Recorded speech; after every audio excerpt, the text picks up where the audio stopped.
अदा करता हूँ, स्पेशली बीसी सर का, जिन्होंने अपॉर्चुनिटी दी। पर्सनली भी कुछ लोगों के चेहरे में पहचानती हूँ, जैसे आशा जी है, जो हमारे 1 PM की बहुत जिम्मेदार साथी है। बहुत सारे साथी है, कुछ मुझे दिख रहे हैं, कुछ नहीं दिख रहे हैं। तो सभी का धन्यवाद देती हूँ आज स्पेशली कि ये अपॉर्चुनिटी माननीय बीसी सर ने मुझे दी है। तो बहुत बहुत धन्यवाद आप सभी का। स्पेशली बलवीर सर ने इतनी अच्छी बातें बताई हमारे को, जितेंद्र सर, सक्सेना सर जी ने जो बातें बताई, PM त्रिपाठी सर ने जो बातें बताई है। तो ये जो टीम है, मुझे पता है ये टीम हमारे सभी गुरुदेवों की टीम है। मैं पोस्टर देख रही थी जब आनंद सर ने मुझे पोस्टर भेजा कि मैं इस टीम में जाके क्या बात करूं। ये टीम तो सभी इन गुरुओं से तो मैंने सीखा है। मैंने कदम सिर सर से सीखा है, मैंने PK सिंह सर से सीखा है, मैंने जैन सर की कितनी सारी मीटिंगें अटेंड की है, उनसे सीखा है। वर्मा सर को बहुत सारा फिजिकली और मीटिंगों के माध्यम से हमने सीखा है।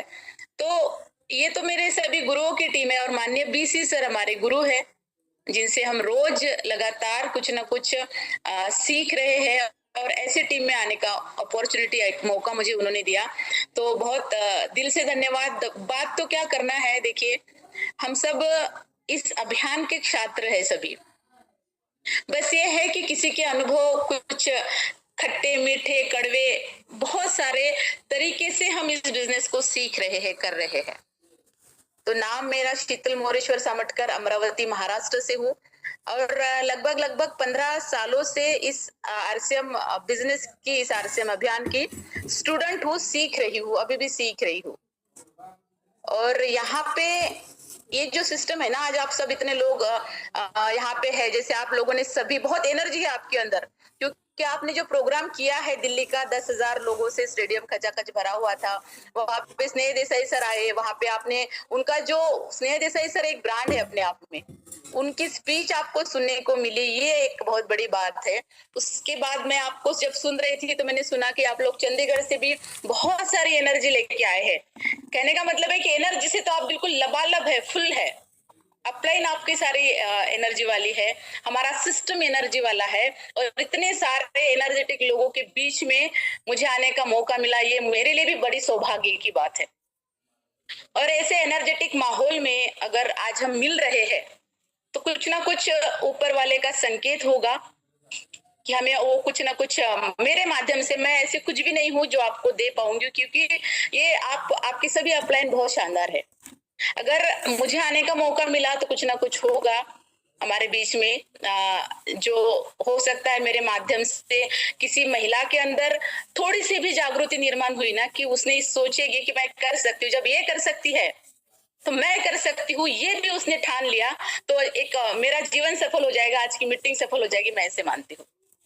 तो शुरुआती दौर में, जैसे कि आप लोग सभी जानते हैं, इस सिस्टम में कोई भी आना नहीं चाहता। बस साहब बहुत अच्छी बात कहते हैं कि यहाँ पे लोगों को जबरदस्ती से मनवा के लाना पड़ता है, मतलब बहुत सारी मिन्नतें करनी पड़ती है, कई बार तो धमकी देनी पड़ती है, बहुत सारे रीजन से हम जबरदस्ती लोगों को यहाँ पे लेके आते हैं। मेरा आना भी इसमें ऐसे ही हुआ, जबरदस्ती हुआ। सर एक बार अच्छा, मुझे को होस्ट कर दिया है तो थोड़ा सा स्क्रीन आप स्पॉटलाइट पे डाल देंगे। जी तो समस्या है, सर आगे sir, thank you sir, Balvir sir, बहुत बहुत धन्यवाद। तो ये यहाँ पे कोई, जैसे कि मैं कह रही थी कि कोई आना नहीं चाहता था, आज मैं आपके सामने बात कर रही हूँ, मैं भी सिस्टम में आना नहीं चाहती थी, कतई नहीं आना चाहती थी, क्योंकि आज तो देखो कि बहुत अच्छा माहौल है, आज दिखाने के लिए हमारे पास बहुत कुछ है, बहुत सारे प्रोडक्ट्स है, बहुत बड़े बड़े इवेंट हो रहे हैं, बहुत सारे लोग कामयाब है, बहुत सारे, मतलब सिस्टम पूरा लबालब भरा हुआ है दिखाने के लिए। लेकिन आप सोच सकते हैं जब RCM की शुरुआत हुई 2000 में, उसके बाद जैसे कारवा चला 2006-7 में हमारे पास आया, उस टाइम दिखाने के लिए इतना कुछ भी नहीं था, बस एक अपलाइन का विश्वास होता था, वो सपने दिखाते थे, उन सपनों को पूरा हो सकता है यही एक जरिया, ऐसे मान के जो विश्वास वो कूट कूट के हमारे अंदर उन्होंने भरा, इस वजह से हम यहाँ पे हैं। तो जैसे कि मैं बात कर रही थी, मैंने शुरुआत की 2006 में, 2 साल समझ में नहीं आया मेरे, तो उसके बाद भी समझ में नहीं आया, क्योंकि ये सिस्टम मेरे हस्बैंड ने शुरू किया था, उन्होंने शुरू किया था, और उन्होंने इसलिए शुरू किया था कि एक बहुत अच्छा दोस्त है, वो दोस्त नाराज ना हो जाए। कई बार हम सोचते हैं ना कि वे मेरा रिश्तेदार है, ये बार बार वही चीज मुझे कह रहा है, वो नाराज ना हो जाए, मैं इसलिए इसमें आती हूँ। आता हूँ। लेकिन हमारे साथ भी वही हुआ, उन्होंने इस सिस्टम में जबरदस्ती से ज्वाइन किया, एक दोस्त नाराज ना हो जाए इसलिए। और जैसे ही, क्योंकि आप समझ सकते हैं फौजी आदमी है, तनख्वाह बहुत कम थी और कम खर्चे में परिवार बड़ा था, 7 लोगों का परिवार था, सास ससुर 3 बच्चे और हम दोनों थे। 7 लोगों का परिवार था, इनकम बहुत कम थी। ढूंढ रहे थे कि कुछ ऐसा किया जाए जिससे इनकम अच्छी आए, बच्चों को अच्छी एजुकेशन दे पाए, अच्छा सा एक घर बनाए, अच्छे कपड़े पहनना, अच्छे माहौल में रहना, मतलब ये सारा पसंद था, इच्छाएं थी, सपने थे, लेकिन जरिया नहीं था।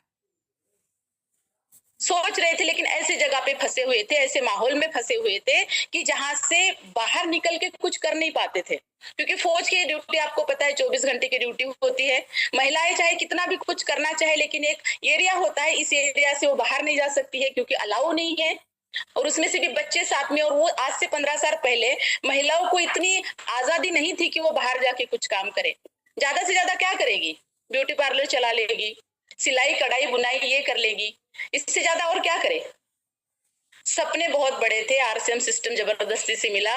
पति ने, एक दोस्त नाराज ना हो जाए इसलिए ज्वाइन किया, और ज्वाइन जैसे ही किया 3,000 तनख्वाह में से 1,500 रुपए आरसीएम को ज्वाइन करने में लग गए।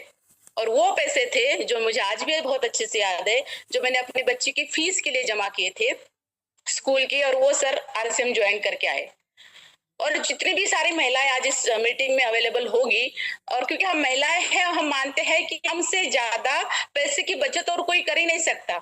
और जो मेरे पतिदेव है वो इतने भोले हैं कि किसी की भी बातों में आ जाते हैं और कुछ भी कर लेते हैं। मैं भी ऐसी ही मानती थी। बहुत कुछ मैंने 10-15 दिन, 1 महीना 2 महीना तक बहुत हमारे बीच में वारसेम किट नहीं आई थी, हमारे घर में किट शुरू हो गई थी कि 1,500 रुपए देके पता नहीं कौन सा बिजनेस शुरू कर दिया। और बात पता है क्या कर रहे थे कि इसमें से लाखों आएंगे।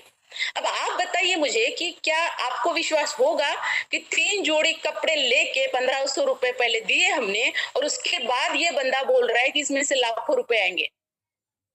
मैंने उनको ऊपर से नीचे तक देखा और बोला, आपको किसी ने बेवकूफ बनाया, उल्लू बनाया, और आप इतने भोले हो, इतने सीधे साधे हो कि किसी के भी बातों में आ जाते हो। और हर महिला को ऐसे ही लगता है कि मेरा जो है ना पति, वो दुनिया में सबसे भोला भाला है, वो किसी की भी बातों में आ जाता है। और हर आदमी को ऐसे लगता है ये जो मेरी बीबी है 1 नंबर की बेवकूफ है, इससे मतलब इसको कुछ भी नहीं समझता। ये हर घर की कहानी है। मेरे घर में भी यही माहौल था, बहुत दिन तक इस बात को लेके बहस चली।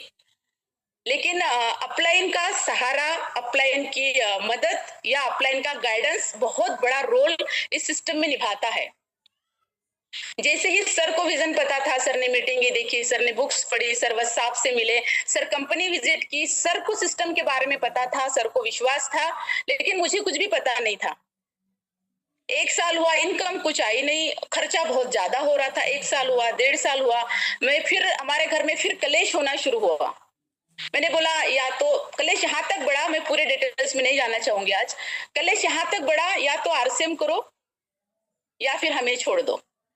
क्योंकि जब देखो तब ये बंदा, एक तो कम टाइम रहता है, बहुत ड्यूटी 24 घंटे की होती है, जो कुछ बचा कुचा टाइम होता है उसमें भी आरसीएम आरसीएम आरसीएम कर रहा है। कभी संडे को छुट्टी तो ये बाहर निकल जाए मीटिंग करने के लिए, छुट्टियां ले लेके बिजनेस, क्योंकि हम रहते थे झांसी में, बिजनेस बढ़ाना था महाराष्ट्र में, वहां जाना, इतना आजकल जैसे साधन अवेलेबल है, गाड़ियां अवेलेबल है, उतना कुछ नहीं था।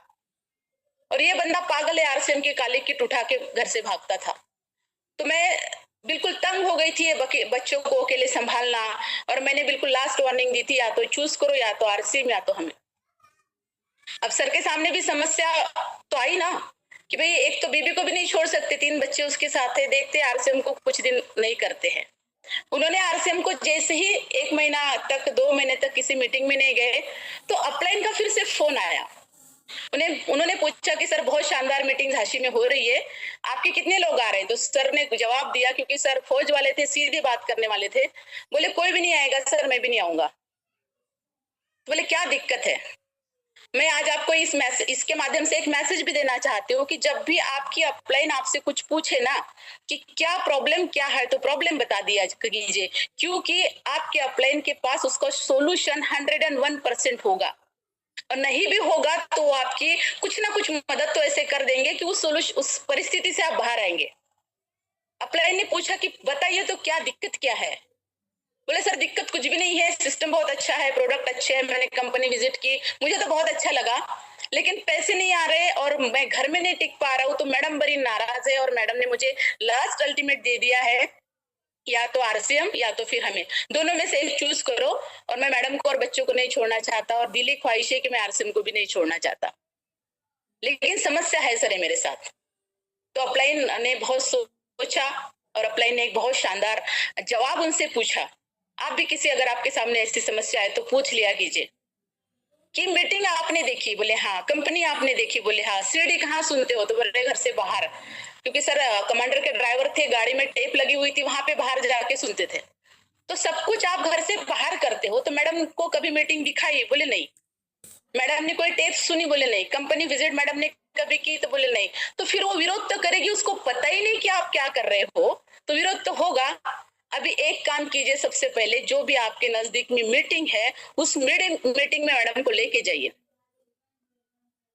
और क्योंकि हमारे सर जो है मिलिट्री वाले थे, यस सर बोलने वाले थे कि कोई भी काम अगर अपलाइन ने, अगर किसी ऑफिसर ने बता दिया तो बिल यस सर करना है, इसको करना ही है, चाहे कुछ भी हो जाए। उनको पता था कि आरसीएम के नाम से मैं चिड़ूंगी, मुझे उन्होंने कतई नहीं बताया कि हम आरसीएम की मीटिंग में जा रहे हैं। उन्होंने बोला कि चलो मैं झांसी जा रहा हूँ, 2 दिन की छुट्टी है, आपको घुमा के लाता हूँ।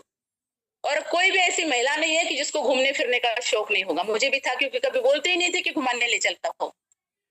मुझे लगा चलो कोई बात नहीं, झांसी घूम के आएंगे। और घूमने जब गए तो वो मुझे एक प्रोग्राम में लेके गए और तब मैं समझ गई कि ये मुझे घूमने क्यों लेके आए। मैंने उनको फिर बड़ी बड़ी आंखें निकाल के देखा कि फिर यहाँ पे लेके आइए। उन्होंने बोला ये लास्ट प्रोग्राम है, इस प्रोग्राम को देख ले, अगर अच्छा लगा तो जैसे कि हमारे अपलाइन कहते हैं कि किस तरीके से आपको अपनी बात को रखना है, अगर अच्छा लगा तो मिल के करेंगे, नहीं तो मैं भी छोड़ दूंगा इसको। तो मैं बोले चलो इतनी अच्छी अगर बात कह रहे कि आज एक लास्ट प्रोग्राम है, खुद देख ले, अगर तुझे अच्छा लगा तो मिलके करेंगे, अदरवाइज मैं भी इसको छोड़ दूंगा। क्योंकि वो राय पूछ रहे थे मेरे से, कुछ ना कुछ पूछ रहे थे, तो मुझे भी ऐसे लगा कि चलो करके देखते हैं। और उस प्रोग्राम में मेरा जाना, इतना पॉजिटिव माहौल वहां पे था, जैसे कि अभी फिजिकल प्रोग्राम होते हैं, गेट से एंट्री होती है, आपके ऊपर फूल माला की वर्षा होती है, ढोल नगाड़े बजते हैं, पूरा हॉल पैक था ऊपर नीचे, और बहुत शानदार सा कपल वहां पे उन्होंने एंट्री की। और जब उनकी एंट्री हुई तो वो मैडम बिल्कुल अपने हस्बैंड के लिए गाना गा रही थी और उन्होंने इस तरीके से अपनी स्टोरी बताई कि क्या क्या संघर्ष उनके जीवन में रहा। और जब कोई संघर्ष बताता है ना, तो हम रिलेट करते हैं अपने आप से कि यस ये मेरे साथ भी तो हो रहा है, ये मेरे साथ भी तो होता है, ये दिक्कत तो मेरे साथ भी है, ये सपने तो मेरे भी है, पूरे करने के लिए मेरे पास कोई जरिया नहीं था। जब वो बात कर रही थी तो मैं अपने आप को एनालिसिस कर रही थी कि ये तो मेरा भी सपना है, ये तो मुझे भी चाहिए, ये तो मुझे भी करना है। और जब उसने अपने पति को उस स्टेज पे इनवाइट किया, तो उसके जो वर्डिंग थे कि मैं दुनिया में जिसे सबसे ज्यादा प्यार करती हूँ, ये जो वर्डिंग थी, वो जो माहौल था स्टेज पे बना हुआ, वो माहौल मेरे आंखों में कैद हो गया। और मुझे ऐसे लगा कि ये जीवन है, ये लोग जी रहे, हम तो काट रहे हैं। वही सुबह उठना है 5 बजे, हस्बैंड के लिए कपड़े प्रेस करना है, नाश्ता बनाना है, बच्चों को स्कूल भेजना है, वो जाने के बाद फिर खाने की तैयारी करना है, फिर हम तो इसी में उलझ पड़े हैं, रोज एक जैसा जीवन जी रहे हैं। जीवन तो ये लोग जी रहे। उस दिन सर को मैंने बोला कि सर अभी सिस्टम को मैं भी करती हूँ, मिलके करते हैं अभी सिस्टम को। और वो मीटिंग हमारे जीवन का टर्निंग पॉइंट बनी। तो आप लोगों से यही रिक्वेस्ट करना चाहती हूँ, अगर आप इस बिजनेस को बड़ी ऊंचाइयों तक लेके जाना चाहते हैं तो अपने परिवार को जरूर शामिल कीजिए। क्योंकि मुकेश कोठारी सर एक बहुत अच्छी बात कहते हैं कि आप मीटिंग में गए, आप बहुत अच्छी मीटिंग करके आए, फुल एनर्जी, जैसे आप लोग अभी दिल्ली जाके आए हैं, बहुत सारी एनर्जी आपके अंदर है, लेकिन आप मैडम को लेके नहीं गए। आपने वो माहौल देखा, वो सारा नजारा आपके सामने है, आपको पता है कि कामयाबी का ये जो प्रोग्राम में देख के आया, आने वाले टाइम में ये मेरे साथ पुश्तों के लिए होगा, मेरे आने वाले पीढ़ी के लिए होगा, सारा कुछ आपके पास पॉजिटिव है। लेकिन घर में जाने के बाद आपकी मैडम ने, जैसे आप दरवाजा खोलते हो वैसे ही उनके चेहरे पे मायूसी है। आप तो घूम के आए ना, वो तो घर में बैठी हुई थी, उनको थोड़ी पता है वहां पे क्या हुआ। तो वो आप जितनी भी हवा भर के आए, जितनी भी आप पॉजिटिव हो के आए, वहां से घर में आने के बाद आपको ज्यादा टाइम नहीं लगेगा उस नेगेटिव माहौल में आने के लिए।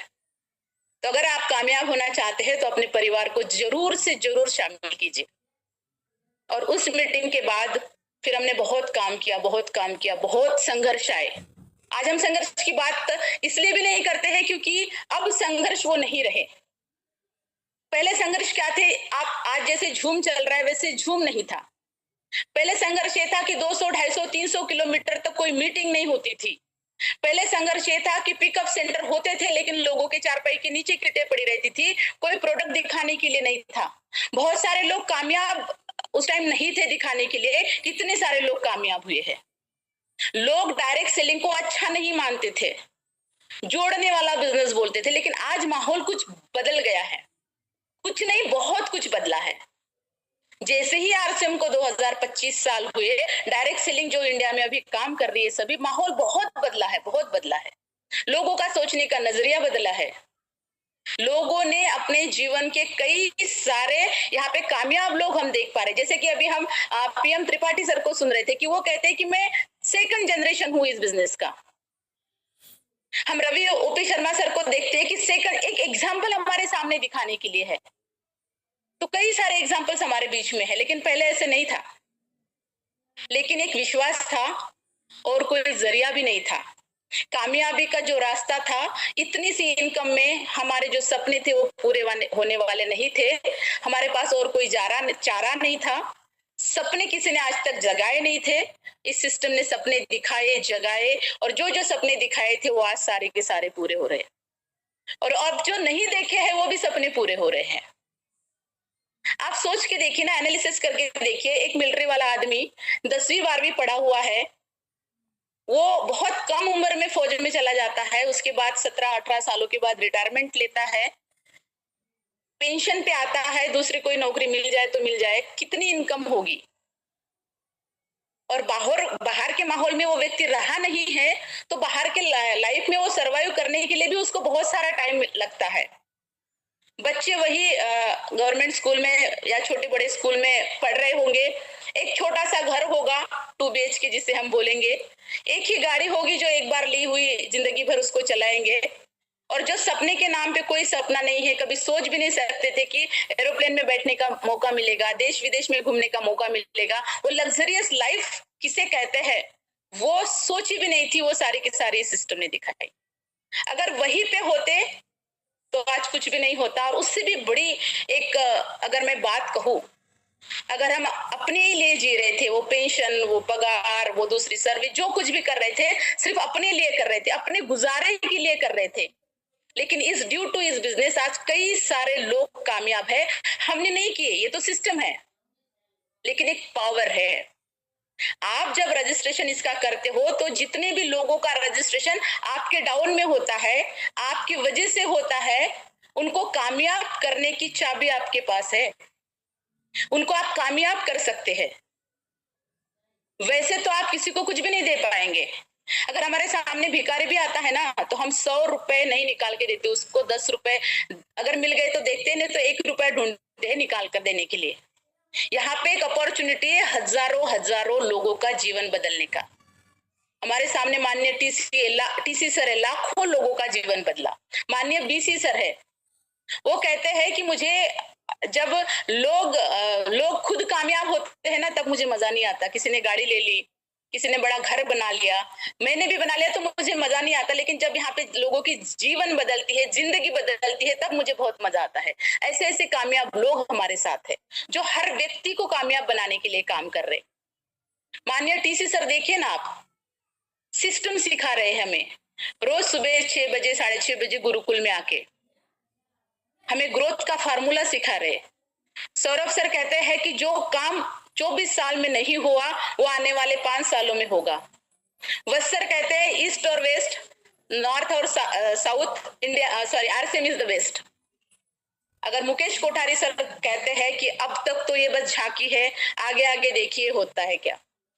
ऐसे ऐसे लीडर्स हमारे पास है, उनका अनुभव है, उनका एजुकेशन है। अवधेश सर को मैंने एक बार सुना था, वो कहते हैं कि इस सिटी में मेरे 8-10 प्लॉट पड़े हुए हैं, उस सिटी में मेरा, मुझे पता ही नहीं कहाँ कहाँ पे मेरी प्रॉपर्टी हो रही है। आप सोच सकते हैं। और माननीय बीसी सर, माननीय केसी सर, जो सिस्टम कहा जाता है उनको, माननीय बीसी सर कहते हैं कि भाई हर व्यक्ति यहाँ यहाँ पे कामयाब हो सकता है।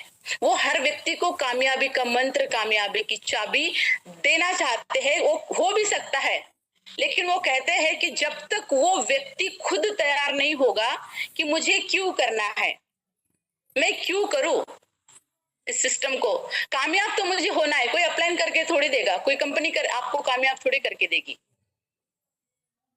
कोई प्रोडक्ट आपको कामयाब नहीं करेगा। अगर आपके अंदर वो कामयाबी का जुनून, वो कामयाबी का जज्बा कि आपको क्यों चाहिए, क्या चाहिए इस सिस्टम से, ये जब तक आपका क्लियर नहीं है तब तक आपको कोई भी कामयाब नहीं कर सकता। हर व्यक्ति इस सिस्टम में कामयाब हो सकता है।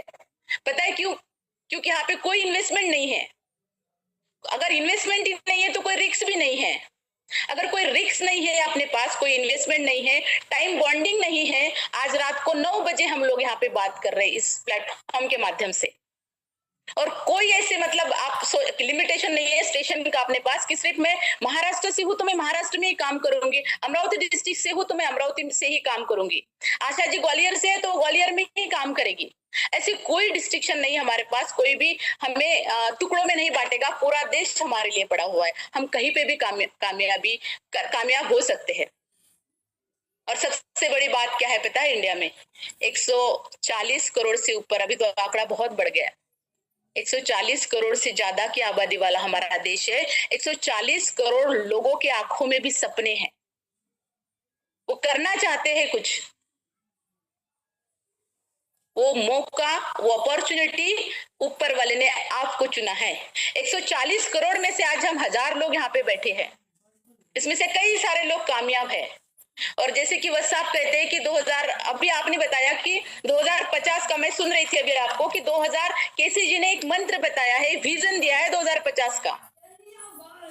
तो वहां पे कौन कामयाब होगी? तो हम 1000 लोग यहाँ पे बैठे हुए हैं जो आरसीएम में एक्टिवली अभी काम कर रहे हैं, वही तो लोग कामयाब होंगे ना। उन्हीं के लिए तो 2050 का विजन है। तो अभी हमें क्या करना है कि हमें सब कुछ तो पता चल गया, हमें सिस्टम पता है, हमें विजन पता है, हमें क्या मिल सकता है इसमें से, ये सारा पता है। लेकिन अगर हम फिर भी काम नहीं करेंगे, फिर भी अपने आप के ऊपर विश्वास नहीं करेंगे तो हमें कोई कामयाब करके नहीं देगा।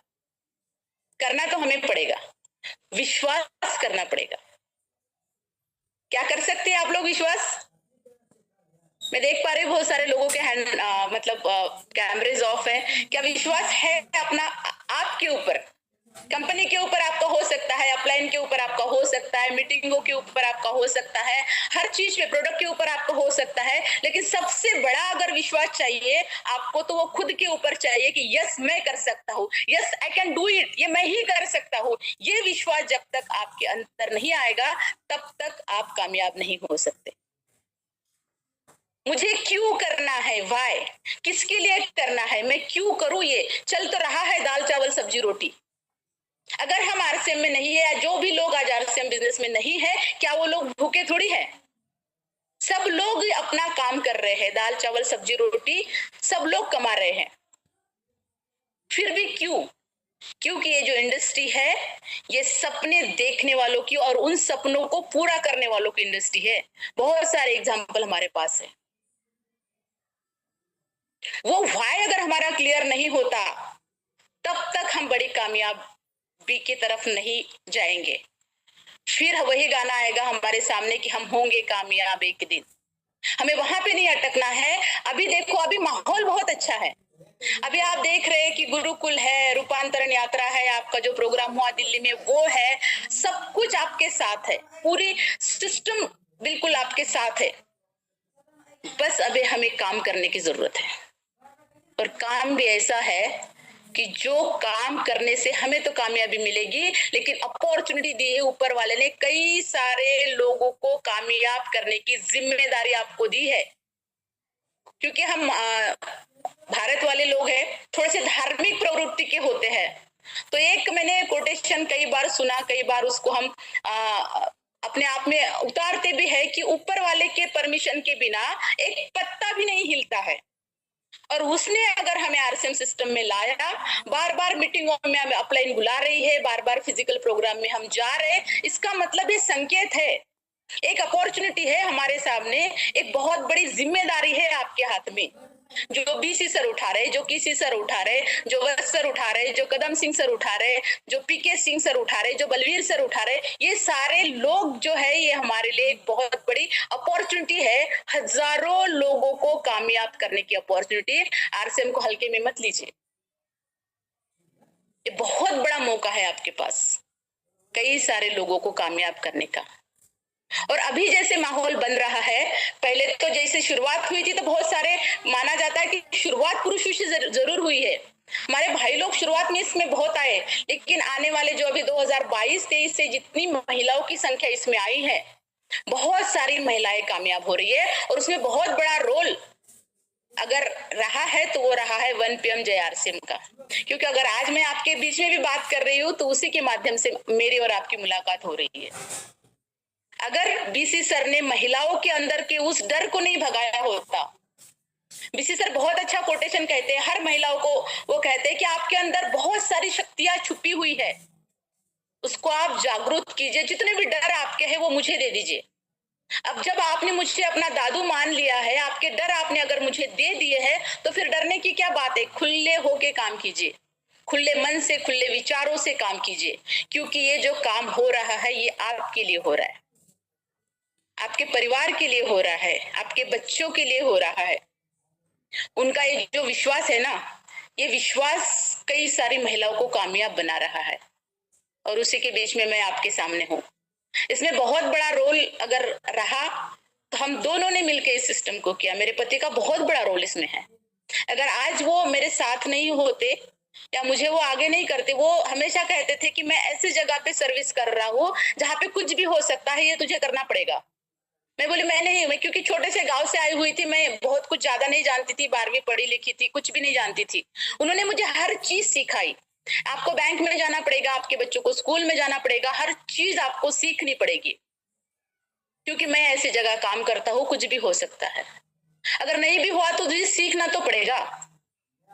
और वही विश्वास उन्होंने मुझे आरसीएम में दिखाया कि ये काम तू ही कर सकती है, तू बहुत अच्छा कर सकती है, मेरे से अच्छा तू बात करती है, तेरी कन्विंसिंग पावर अच्छी है, ये काम तू ही कर सकती है। जब जब उन्होंने ऐसे प्रोत्साहित मुझे किया, तो आज मैं जो आपके सामने बात कर रही हूँ ना, उस सबसे बड़ा रोल उनका है। उन्होंने मुझे हर चीज के लिए आगे किया, बहुत बड़ा धन्यवाद उनको मैं देती हूँ। अगर वो मुझे इस सिस्टम में कंधे से कंधा मिलाकर, हाथ मिलाकर अपने साथ नहीं रखते तो मैं भी वही आज घर में रहती। एक बहुत बड़ी अपॉर्चुनिटी मुझे उन्होंने दी है, मैं बहुत उनको धन्यवाद देती हूँ। जब भी मिलते हैं बहुत धन्यवाद देती हूँ, क्योंकि हम वो दूसरे शहर रहते हैं, मैं दूसरे शहर रहती हूँ, तो थोड़ा सा मिलना कम होता है, क्योंकि बिजनेस की वजह से बहुत हम बाहर रहते हैं। तो बहुत धन्यवाद देती हूँ उनका। आप सभी लोगों से आज मेरा सवाल है, आप एक बार सोच के तो देखिए, आप आज जो भी काम कर रहे हैं, क्या उस काम से जो भी आपके सपने हैं क्या वो सभी पूरे हो रहे, या आपको आशा है कि हो जाएंगे। आपके आज कितनी भी तनख्वाह है, हमारे पास कई सारे रेशो है, 2020 में, 2040 में इतना था, फिर 60 में इतना था, 2000 में इतना हुआ। तो महंगाई तो दिन ब दिन बढ़ रही है, खर्चे दिन ब दिन बढ़ रहे हैं, बीमारियां दिन ब दिन बढ़ रही है, हमारी अपेक्षाएं दिन ब दिन बढ़ रही है, हालात बहुत खराब है। अगर आज आप अपने घर में 4 लोग हैं ना, तो 4 के पास भी एंड्रॉइड फोन है, 4 के पास भी रिचार्ज है। खर्चे बहुत बढ़ेंगे आने वाले समय में, लेकिन क्या आपकी इनकम बढ़ने वाली है? और जो आपके सपने हैं वो सारे सपने उस इनकम में पूरे होने वाले हैं। एक बार सोच के देखिए, जो लाइफस्टाइल आप अपने बच्चों को देना चाहते हैं, क्या वो दे पाएंगे उस इनकम से? अगर आपका जवाब नो आता है, सोच के देखिए, कैलकुलेशन लगा के देखिए। अगर आपका जवाब नो आता है तो आपके पास ये जो आरसीएम रूपी अभियान है ना, इसको पकड़ लीजिए, इसको जकड़ लीजिए, इसके अपने अंदर बिल्कुल उतार लीजिए कि जब तक मैं कामयाब नहीं होऊंगा या होंगी, तब तक मैं रुकूंगी नहीं। वी आर वेरी लकी कि आप इस सिस्टम में हैं। वी आर वेरी लकी, इतना सिस्टम पावरफुल है। वी आर वेरी लकी, आपके पास इतनी बड़ी अपलाइन की रेंज है। जब भी कदम सिंह सर को सुनते हैं ना, ऐसे लगते हैं सुनते ही जाओ, सुनते ही जाओ। उनके एक एक पॉइंट पे कितनी अच्छी बातें होती है। बीसी सर से बातें जब भी करते हैं, ऐसे लगता है इतने अच्छे गार्जियन हमें मिले हैं कि कई बार लगता है ना कि नहीं बस अब नहीं करना है, थक गए हैं। उसी दौरान मैं भी आ चुकी थी कि नहीं अब नहीं करना है, बहुत हो गया आरसीएम।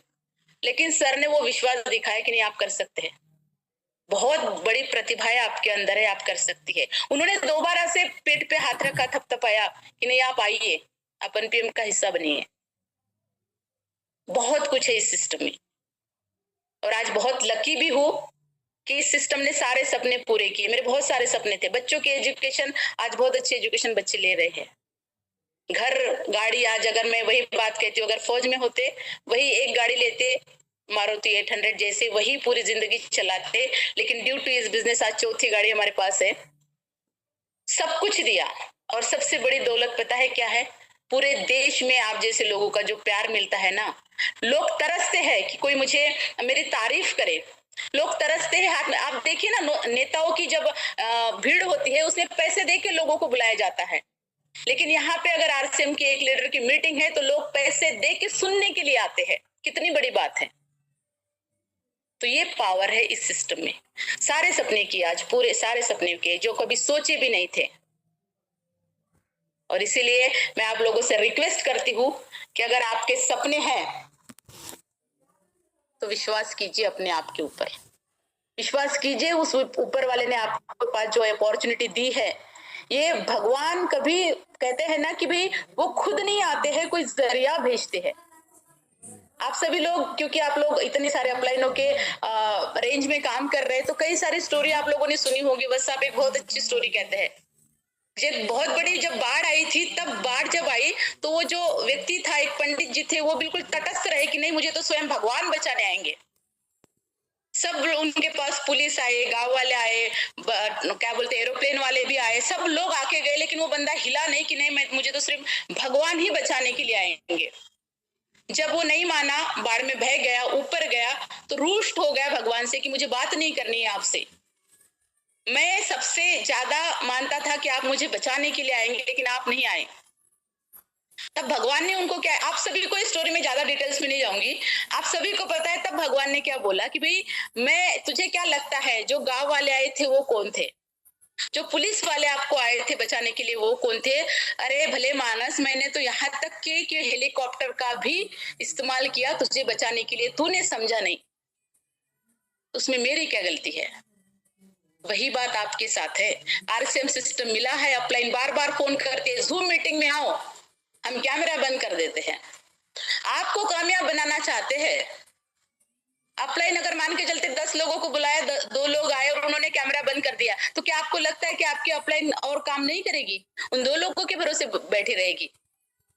बहुत बड़ा फिजिकल इवेंट किया और आप सोचेंगे कि चलो मैं नहीं जाता, तो क्या आपकी अपलाइन को कामयाब होना है? बहुत सारे लोगों के सपने हैं, उनको कामयाब होना है। अगर आपके सपने नहीं जगे, आपका वो क्यों क्लियर नहीं हुआ, तब आपका कैमरा ऑफ होगा, तब आपको मीटिंग के लिए बार बार फोन करना पड़ेगा। अगर आपको लगता है कि सक्सेस होना ये मेरी जिंदगी का परम सिद्ध अधिकार है और मुझे होना ही है इस सिस्टम के माध्यम से, तब आपके सामने कोई बहाना नहीं आएगा, किसी अपलाइन का फोन नहीं आएगा। ये जो मीटिंग का हॉल है ये 9 बजे ही पैक हो जाएगा, क्योंकि आपका सपना है, आपको कामयाब होना है, आपकी जिम्मेदारी है, आपका परिवार आपकी जिम्मेदारी, आपके डाउनलाइन में जितने लोग आए वो आपकी जिम्मेदारी है। ये मेरा समझ के जब तक हम नहीं चलेंगे ना, तब तक कामयाबी हमारे से दूर है। फिर वो अपलाइन की हो जाती है, फिर वो कंपनी की हो जाती है। तो आज से एक हम प्रण करेंगे कि ये 2025 में जो आकाशवाणी हमारे को सभी को बताई थी, आकाशवाणी तो नहीं कहेंगे, यहाँ पे हम सब लोगों को एक बहुत अच्छी स्लाइड बार बार कोविड के टाइम से दिखाई गई। ये 2025 में ये जो कारोबार है डायरेक्ट सेलिंग का, ये 64,500 करोड़ का होने वाला है, और हो रहा है क्योंकि जो भी लोग जानकारी रखते हैं, जो भी लोग विजन को देखते हैं, वो ही ये बातें करते हैं, और उन्होंने ये आंकड़ा दिया और आप देखेंगे कि उसी तरीके से काम हो रहा है। और जब आपको आज केसी जी ने मंत्र दिया कि 2050 में इसका क्या विराट रूप आपको उन्होंने दिखाया, तो आपको विश्वास तो करना पड़ेगा कि 2050 में इतने लोग कामयाबी का अगर केसी जी ने बोला है तो हो सकते हैं, लेकिन उसके लिए विश्वास करना पड़ेगा खुद के ऊपर, तभी हम हो सकते हैं। और यहाँ पे जैसे कि आप लोगों को सभी को पता है कि क्या मिलने वाला है, यहाँ पे आपको वो सब कुछ मिल सकता है। यहाँ पे आपको पैसिव इनकम मिल सकती है, यहाँ पे आपको सुरक्षा मिल सकती है, यहाँ पे आपको पर्सनल ग्रोथ मिल सकती है, यहाँ पे आपको आपके सारे सपने पूरे हो सकते हैं। और सबसे बड़ी, आप समाज सेवा का काम यहाँ पे बहुत अच्छा कर सकते हैं, क्योंकि अभी जो ये अभियान है ना, ये अभियान का स्वरूप बहुत बदल चुका है। आप देख पा रहे होंगे, एक टीसी जी का मैसेज अभी आजकल आ रहा है कि आने वाले समय में एक ऐसे ऐप डिजाइन किया गया है कि जो व्यक्ति आरसीएम में है और नहीं भी है, वो भी इस ऐप के जरिए, और वो भी कोई उसका शुल्क नहीं है, फ्री में है। तो बहुत सारे लोग जो आरसीएम को भी नहीं जानते उस माध्यम से जानना शुरू कर देंगे। तो जो हम पहले जब टीसीजी कहते थे कि ये वक्त ऐसे आएगा कि आप ऑफिस खोल के बैठोगे और आज जैसे आप घर घर जाते हो लोगों को बताने के लिए, लोग 10 लोगों को जाते हो, 2 लोग भी नहीं सुनते हैं, मना कर देते हैं। लेकिन एक वक्त ऐसे आएगा कि आपके घर के सामने, आपके ऑफिस के सामने लाइन लगेगी और लोगों को आप चुनेंगे, यस तू आरसीएम कर सकता है, तू आरसीएम कर सकता है। ये वक्त आने वाला है, लेकिन उसके लिए कंडीशन क्या है? हमें डटे रहना पड़ेगा, हमें टिके रहना पड़ेगा, हमें चलते रहना पड़ेगा, विश्वास करना पड़ेगा अपने आप के ऊपर, अपलाइन के ऊपर, सिस्टम के ऊपर, कंपनी के ऊपर। तब हम टिके रहेंगे तो जीतेंगे। क्या आप लोग टिकने के लिए तैयार है? कुछ लोग अगर बात करना चाहते हैं, यस मुझे हैंड रेज दिख रहे हैं, यस यस, थैंक यू, बहुत बहुत धन्यवाद। अगर आप टिकेंगे तो डेफिनेटली जीतेंगे। हम भी आज अगर इसमें टिके हैं तभी हमारे सारे सपने पूरे हो रहे। और अभी तो ऐसे कारवा बन गया है कि अभी तो ये अपने लिए तो जितना था वो हो गया है। अभी तो इस सिस्टम को एक अभियान की तरह काम करना है। अपने लिए तो सभी जीते हैं, इस अभियान का हिस्सा बन के काम करना है। तो बहुत बहुत धन्यवाद आप सभी लोगों का। अब मैंने कोई पीपीटी आज इसलिए नहीं दिखाई क्योंकि ये ऐसे दिग्गज लोगों की टीम है, यहाँ पीपीटी दिखा के भी क्या करेंगे? एजुकेशन तो मैंने उनसे सीखा है, मैं आपको एजुकेशन देने थोड़ी आई हूँ। मुझे तो जो मैंने फील किया, मैंने जो पाया इस बिजनेस से, वो अपनी बात आपके सामने मैंने आज रखी। अब मुझे नहीं पता आपको कैसी लगी, क्या लगी, लेकिन जितनी भी बात आज मैंने कही अपने दिल से कही, क्योंकि ये विश्वास जो है ना, यही सबसे बड़ा रोल आपका इस सिस्टम में अदा करता है। तो बहुत बहुत धन्यवाद आप सभी साथियों का, आप इतने देर तक बने रहे। अगर कुछ गलती हो जाए तो माफ करना। बहुत बहुत धन्यवाद sir. Over to you Balvir sir.